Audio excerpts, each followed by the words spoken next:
What's up homie? Pupunta kami ng dagat sa isla ng Balut na matatagpuan sa Quezon Province, Real. Maganda ang isla na ito kasi nasa gitna siya ng dagat. Yung isla kasi na napuntahan ko ay nasa gitna ng bundok. Para makapunta doon sa isla, kailangan ko mag-book sa toy ride. At kung gipit ka sa budget, pwede mo rin lang itong languyin. Sa panahong ere ay nagkaroon ako ng kaibigan na merong barko na papunta sa isla, kaya libre ako sa pamilete sa araw na yon. Naisip ko bahala na sa pag-uwi, pwede ko na lang sigurong languyin, malapit lang naman, mga 1 oras lang siguro pag mabilis ka lumangoy. Sinama ko rin pala ang aking inspirasyon sa buhay, para lagi ako may lakas na loob kung sakali ay wala na akong pamilete sa pag-uwi. Mahaba ba or malayo din ang tinahak ng barko na sinakyan namin? Medyo malubak yung daan na dinaanan ng barko, pero bago naman yung dagat na dinaanan namin may nirefer lang siguro, kaya medyo lubak. Relaxing naman masyado sa bayahe, kasi malakas yung sounds na nanggaling sa sinakyan naming barko.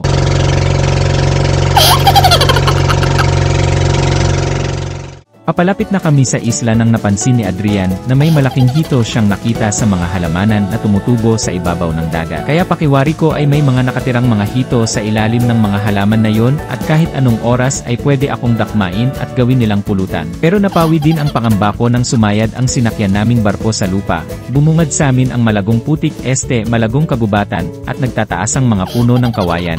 Wala palang mga kawayan, kahoy lang. Nakapasok din kami sa isla at ginalugad din namin kaagad. Nilimot namin ang aming sarili dahil sa magandang tanawin. Kahit na pumunta kami sa beach, walang makakapigil sa amin.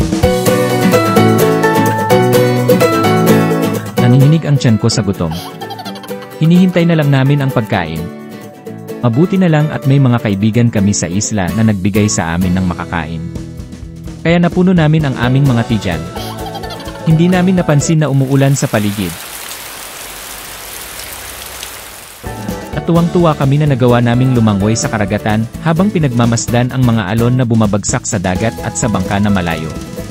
Kailangan kong lumangoy sa bahay dahil wala akong magagawa sa paglangoy.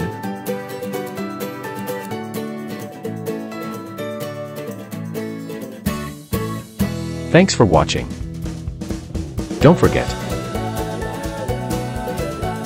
Like, subscribe, get notified.